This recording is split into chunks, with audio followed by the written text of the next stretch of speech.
Prescott Academy is a government-run secret institution that trains little girls to become assassins. The chief of the organization, Hardman, brings them in as young as 10 months old to teach them everything about life without guidance from outside media. Little girls of the Prescott Academy are trained to be killing machines. They learn to shoot at 3 years old with guns that are taller than they are. When they turn 5, they are taught to drive, and within a year, they can skillfully indulge in a high-speed car chase. Every day, they practice different forms of fighting skills, so when they turn into teenagers, they can be used for several dangerous missions without being suspected. The number one rule that Hardman stands by is no attachments. Therefore, although the girls are all orphans, they have never been allowed to form connections with each other. They aren't given any names and are known by their agent numbers. Currently, the best student in the academy is number 83. She shoots like a killer that she is trained to be, and fights the best among everyone. But the no attachments rule never made sense to her. One day, the girls are given the task of poking a stuffed toy with a pen. While the other girls do as told, 83 holds the toy to her chest. Hardman presents her as a bad example and tears the toy's head. 83 has emotions piling up inside her that are set to burst any day. As time passes, she grows into a teenager with outstanding fighting skills. Her biggest competitor is number 84, who has always been the second best at everything. She despises 83 and could kill her if they weren't working for the same agency. 83 is the first one in her class to be activated, meaning that she is sent on dangerous missions before all of her classmates. As usual, 84 is not happy about it, but she has no authority to protest. After being activated, 83 goes on several missions. Since she is a teenager, she is never suspected of being an agent. She completes all of her tasks with ease, impressing Hardman. However, she still longs for the normal teenage life that she never got to live. In one of her missions, she is spying on a target when she notices a party going on next door. Seeing the teenagers dancing and having fun makes 83 realize that her life isn't normal. She has missed a huge part of her childhood and doesn't want her teenage years to go in vain. 83 decides to flee from the establishment and its responsibility the next chance she gets. But before that, she has to know what being a normal girl actually looks like. For this, she starts to gather intel on teenage high school life by watching movies like Mean Girls, The Princess Diary, and Clueless. Every time she is away on a mission, she buys magazines to secretly read them during boring meetings. One day, her habit gets her in trouble when Hardman finds her reading a magazine as he is briefing her about an important mission. He orders her to come back to her senses because the next mission is very dangerous. An arms dealer and the most dangerous woman in the mafia, Victoria, was located in a city 8 hours ago. She has to be captured alive within 2 days, or else she will disappear again. 84 wants to go on the mission, hoping that it would make her Hardman's favorite, but 83 is given the task. In the following scene, we see that Victoria is in a construction zone with 3 hostages. She insults them and takes their blindfolds off. All of a sudden, the female hostage reveals that she is 83. In an instant, 83 attacks Knox and overpowers all her henchmen. She ties a hook to Knox that goes up to an airplane flying overhead. At last, they are pulled up to the plane, and 83's mission is complete. But since Knox still has her gun, she points it at her. 83 cuts the harness and drops into the river below, while Knox is pulled inside the airplane.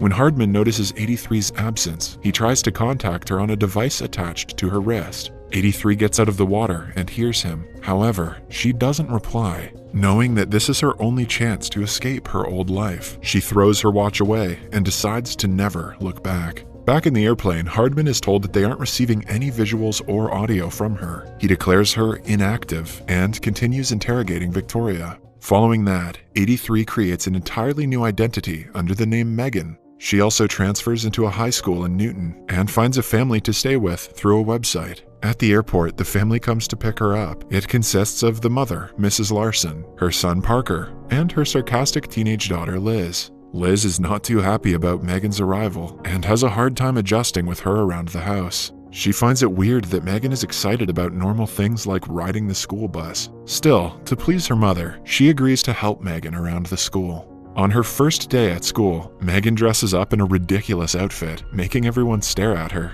Only a few minutes in, a bully named Gooch calls her fresh meat, as everyone laughs. To make her feel better, Liz gives her less patterned clothes to wear. During the morning assembly, she is supposed to talk in front of everyone as a foreign exchange student. Before going to the stage, she meets a geeky kid named Roger, who manages the AV for the school's band. As per the movies she has watched, Megan declares him a nerd. She is introduced to the entire school, but they make fun of her, calling her names. Soon they start asking her to go back to Canada, where she came from. If I were Megan, that's exactly what I would do.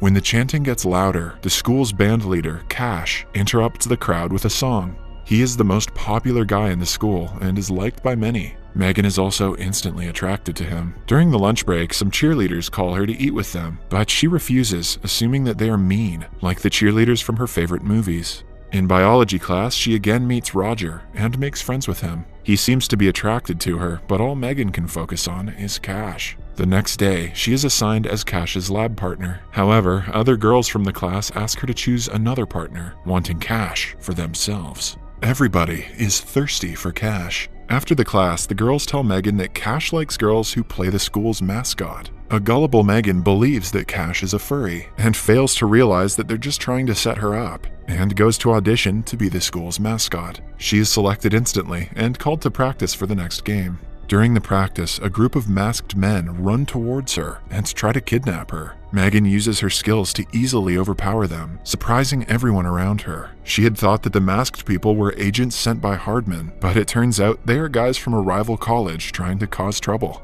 By the time she realizes this, everyone is filming her. They upload the video on social media, much to her horror. Back at Prescott's base, Victoria is being held and interrogated by Hardman. She is also aware that his way of stealing a good childhood from young girls is wrong. She calls him out for it, but the man insists that he is doing it for a good cause. Victoria also shows special interest in number 84 and is planning to use her to escape. They soon find out about the viral video of Megan and assume she is now working for a rival group. The next day at school, everyone is talking about Megan's outstanding fighting skills. She turns into one of the popular girls overnight. Her day gets even better when Cash calls her to his band practice after school. When she reaches there, she meets Roger and talks to him while waiting for Cash. Roger loves her personality and registers that they have a lot in common, but Megan is too busy drooling over Cash to see that he likes her. Later, she is invited to a high school party that her bully Gooch is throwing at his house. Megan is beyond excited because she has only heard of such parties in the movies. While returning home that day, she is kidnapped by people from Prescott. Hardman has assumed that she is working for a rival establishment and refuses to believe it when she tells him that she just wants to have a normal life. He injects her with a truth drug and finds out she is actually telling the truth. Hardman feels entitled to her life since he taught her everything she knows. He orders her to return to base in 2 days. Following that, his people dump her on the front porch of the house to make Megan look like she's just drunk. When Megan meets Roger the next time, she invites him to Gooch's party, but since his father is strict about parties, he refuses to go. Megan would feel better if he was there, since he is her only friend in the school. Later that night, Megan comes to the party with Liz, who was forced by her mother to accompany her. To Megan's surprise, 84 is also at the party, now going by the name Heather. Megan thinks Hardman sent Heather to keep an eye on her, but Heather doesn't confirm or deny the claim. Roger also comes to the party looking for Megan, but is disappointed to see her kissing Cash. By the end of the night, Cash asks her to be his homecoming date. The next morning, Megan gets on the school bus to see that Hardman is disguised as the driver. He is there to warn her that Victoria has escaped from Prescott and is planning to take revenge on her. He offers her to return to Prescott, but Megan refuses. Later, we see her and Liz driving to school when they are pursued by a masked assassin. While in a car chase, Megan tells Liz the truth about her past life. They eventually crash in a junkyard, along with the assassin's car. The assassin is lost, but Megan recognizes her to be Heather by the scent of her perfume. Liz is in the hospital after the crash. Megan wants to leave before more people get hurt because of her, but Liz thinks that Megan trying to abandon the family would be worse. Starting that day, they get along well. Megan tells Liz everything about her life as an agent. They shop for outfits for homecoming together and get each other ready for the special night. Liz goes out with Gooch, who has changed after spending time with her at the party. Poor Liz doesn't understand. Once a Gooch, always a Gooch. Meanwhile, Cash and Megan go together. Megan had thought that the night would be special, but Cash hardly talks to her. After spending some time with him, she realizes that his entire personality is being popular. She dumps him and goes to Roger, asking him for a dance. To her surprise, he declines and turns to his date for the night, Heather. The girls argue about who gets to be his date and eventually get into a fight. They wrestle around the venue, destroying the decorations. Eventually, they end up in the kitchen, where Heather is about to stab Megan. Liz sneaks up on Heather and stabs her in the leg with a corn dog stick. Then, Megan hits Heather over the head and knocks her out. Following that, the girls run back home to see that Victoria and her people have taken Mrs. Larson and Parker hostage. Megan fights them efficiently until they capture Liz. She stops resisting for the family's safety, but still has to hope that Hardman will come to save her. Victoria laughs at her for being so naive and reveals that she was the very first Prescott girl, number 1.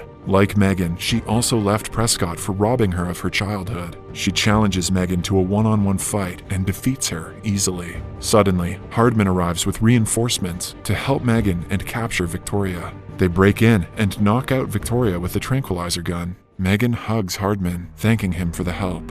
In the last scene, she stops Roger on his drive home and brings him with her on a helicopter ride.